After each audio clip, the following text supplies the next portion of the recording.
Je vais ajouter les exercices. Je vais ajouter des exercices pour aider aux gens à voir comment se déroulent les tests. Et aussi, je vais aussi mettre d'autres outils dans la barre de description, des outils qui peuvent vous aider à comprendre bien les tests, à bien se préparer. Bonjour à tous, bienvenue sur ma chaîne YouTube. Si c'est pour vous la première fois de regarder une de mes vidéos, quasiment je vous invite à vous abonner. Et cette année, nous sommes fixés un challenge d'obtenir 10 000 abonnés et je crois que c'est possible grâce à vous. Grâce à la personne qui me regarde, ça ne vous coûte rien, juste seulement cliquer sur le bouton abonner et pour moi, ça dit beaucoup. Au-delà de ça, c'était hier, j'ai reçu un message, quelqu'un m'a écrit, Ingrid, est-ce que je suis admissible au test des langues, au test français, au test des connaissances du français? Est-ce qu'il est admissible puisque est-ce qu'il peut faire ce test? En fait, ça, tout le monde est admissible. Si tu fais ces tests-là, tu connais l'objectif, pourquoi tu fais le test et quelle est la motivation qui est derrière ça. Il y a des gens qui font ça juste pour examiner leur niveau de compréhension, bien leur niveau des langues. Il y a d'autres qui le font, peut-être doivent être admissibles dans un de ces programmes pour venir au Canada ou bien même à l'université au Canada. Il y a ces universités-là qui veulent voir si la personne il parle réellement la langue. Et c'est aussi la raison pour laquelle j'ai fait cette vidéo, parce que moi, personnellement, j'ai fait ces tests-là, ces tests des langues, et je vais vous parler de mon expérience pour que la personne qui se prépare aussi à faire ces tests, comment s'y préparer, les matériels, les documents ou bien les données, les outils qui peuvent, je vais partager avec vous les outils qui peuvent aider la personne à faire ses recherches et à approfondir pour qu'il puisse passer ces tests. Parce que vous allez comprendre avec moi, il y a un niveau que tu dois atteindre pour que tu passes le test de français. Si tu n'atteins pas ces niveaux, quasiment, tu dois refaire encore les tests. Et vous allez comprendre que les tests n'est pas gratuit. C'est un test qu'on paye. On paye. Donc, l'objectif est que quand la personne va faire ses tests pour la première fois, que tu maximises les points ou bien que tu maximises les points, les résultats qu'ils veulent voir pour que tu sois admissible à un de ces programmes. Et vous allez comprendre avec moi, pour venir au Canada, il y a ces programmes-là auxquels on t'exige de faire un test de français. C'est important. Et aussi, j'étais en train d'échanger avec un ami qui est déjà ici au Canada. Il me disait, oui, même nous ici, les étudiants, il y a nos universités qui nous exigent déjà. Donc, il y a des programmes là, il y a ces provinces là qui exigent déjà d'avoir ces tests-là. Donc, je demanderai à tout un chacun s'il envisage de venir au Canada. C'est mieux de se préparer, de faire beaucoup plus de recherches par rapport à ces tests-là et passer les tests. C'est très important et donc c'est ça. Et là, maintenant, je voulais entrer dans mes explications, la raison pour laquelle je voulais expliquer par rapport à ces tests. Il y a beaucoup de tests de langue, il y a beaucoup de tests de langue, mais que la personne soit un peu vigilante de savoir quels sont les tests de langue reconnus ici au Canada. Pour quelqu'un qui veut passer les tests de français, il y en a qui des tests de langue. Et s'il y a d'autres tests, mentionnez ça dans les commentaires, les tests de langue que vous connaissez, qui sont aussi admissibles ici au Canada. Mais pour ce que moi je sais, il y en a qui des il y a les TFE Canada, il y a aussi les TCF Canada. Quand je dis TFE Canada, je fais allusion à test d'évaluation du français. Il y a aussi test de connaissance du français. Et moi, personnellement, j'ai fait les TCF Canada, qui veut dire test de connaissance du français. Et je vais vous donner mon expérience par rapport à ces tests-là, comment je me suis préparée, comment les tests s'est déroulés et tout, pour aider quelqu'un à passer ces tests. Premièrement, pour quelqu'un qui parle déjà français, il n'y a pas à se stresser là. Il n'y a pas à se stresser, il n'y a pas à se stresser, être seulement calme, tranquille et tout va bien se passer. Donc, ne te stresse même pas parce que tu parles déjà français, c'est un atout. Par rapport à quelqu'un qui ne parle pas encore français, là, ça sera un peu compliqué parce que c'est un test. On veut connaître que tu parles français et les épreuves, c'est un peu compliqué. Un peu compliqué pour quelqu'un qui ne parle pas français, mais pour quelqu'un qui parle français, c'est pas tellement compliqué. Il suffit seulement d'avoir la compréhension, bien se préparer et tout se passe à merveille. Maintenant, qu'est-ce que je dois savoir par rapport à ces tests? pourquoi ces tests? On fait ces tests pour juste comprendre et juste pour comprendre ton niveau de français. Quel est ton niveau? Est-ce que tu parles bien français? Est-ce que tu peux bien écrire? Est-ce que tu as une bonne compréhension? Donc, c'est juste ça, juste pour évaluer ton niveau des langues. Donc, c'est ça. Donc, vous allez comprendre quand moi, j'ai fait les TFC, TSF Canada et dans chaque test, les TSF Canada comprend 4 épreuves. Il y a la compréhension orale, il y a la compréhension écrite, il y a l'expression écrite, et il y a aussi l'expression orale. Donc, pour quelqu'un qui va faire ces tests, il doit se préparer pour 4 épreuves.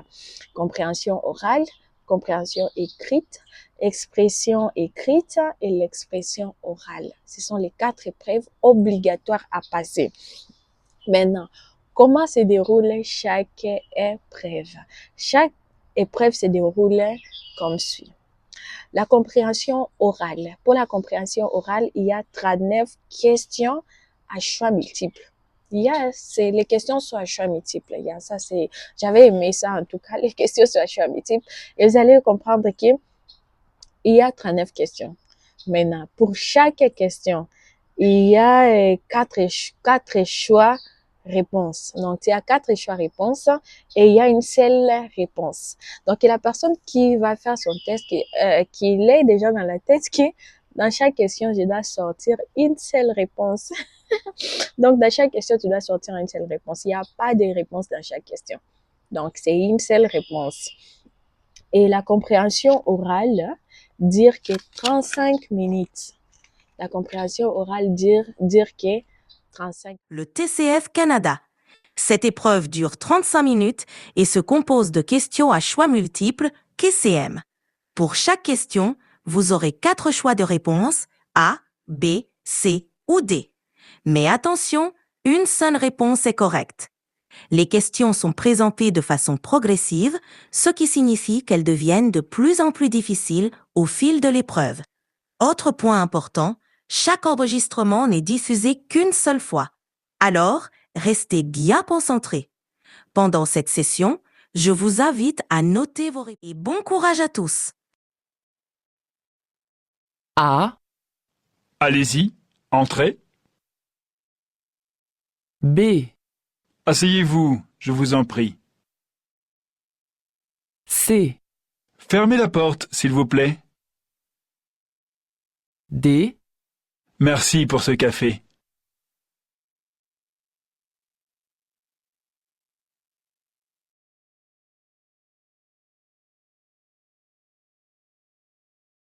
A, À bientôt, au plaisir de vous revoir. B, Le programme est affiché sur la porte. C, Voici la salle pour prendre le petit déjeuner. Il y a la compréhension écrite. Dans la compréhension écrite, il y a aussi 39 questions à choix multiples. 39 questions à choix multiples et 4 choix de réponses. Donc, dans chaque question, il y a 4 choix de réponses et il n'y a qu'une seule bonne réponse. Il n'y a qu'une seule bonne réponse. Donc, la personne déjà se prépare qu'il y a une seule bonne réponse. Et la compréhension écrite dure 60 minutes. 60 minutes.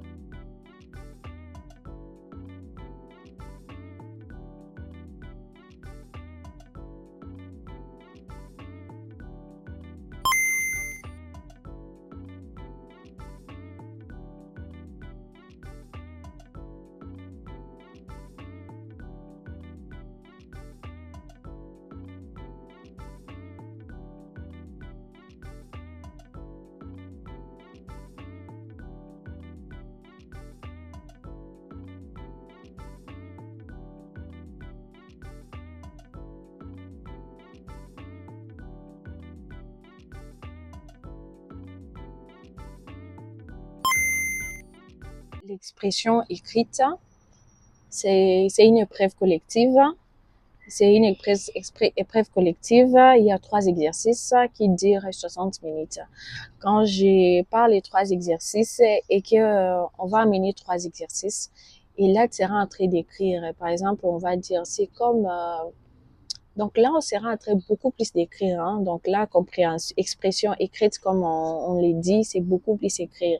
Et vous allez comprendre avec moi que dans l'expression écrite, on te dira de ne pas peut-être dépasser ça 20 mots. Ne dépasser pas ça 20 mots. Parce que si tu dépasses ça 20 mots, là, déjà, on va comprendre que tu n'as pas aussi compris la question. Dans chaque exercice, comme j'ai dit dans expression écrite, il y aura 3 tâches. Dans chaque tâche, on va te dire de ne pas dépasser combien de mots. Donc, que la personne qui se prépare déjà, il doit faire tout pour comprendre la question. Et quand on comprend mieux la question, on sait ce qu'on va faire. Si on comprend pas la question, on risque de faire des choses qui ne sont pas demandées. Et il y a aussi l'expression orale. L'expression orale, c'est une épreuve individuelle en face à face avec l'examinateur. C'est en face à face avec l'examinateur. Moi, je me rappelle, j'avais commencé par l'expression orale. J'étais là devant mon examinateur et l'épreuve en question dure que 12 minutes. On te donne 2 minutes de bien se préparer, tu te prépares seul et 10 minutes, tu commences directement. Et qu'est-ce que je dois m'attendre beaucoup plus à parler l'expression orale? Je dois m'attendre beaucoup plus par l'expression orale de te présenter, qui es-tu, tu te présentes et aussi l'examinateur peut introduire un sujet, par exemple, et dire ok, tu te trouves dans une situation où il y a tel ou tel problème, comment tu peux t'en sortir. Donc, on veut seulement voir comment tu peux t'exprimer en français. Et tous les tests de langue dire que 2 heures et 47 minutes. Donc, c'est-à-dire tout dire 2 heures 47 minutes. Il n'y a pas de choses compliquées. Il suffit que la personne soit bien préparée et tout est possible. Pas de compliqué. C'est juste bien se calmer, comprendre les questions et tout se passe très bien. Tout se passe à merveille. Merci et courage à toute personne qui se prépare à faire ce test de français. Et il y a rien de grave, c'est juste de se préparer. Pour quelqu'un qui parle déjà le français, c'est un atout. Et pour quelqu'un qui apprend le français, c'est pas aussi facile, c'est pas aussi compliqué comme on peut le dire. C'est facile juste d'être calme, se préparer mentalement, émotionnellement, de pas trop s'inquiéter. C'est facile en tout cas d'être focus comme on le dit et tout s'est passé à merveille. Merci et retrouvons-nous à la prochaine vidéo. Bye.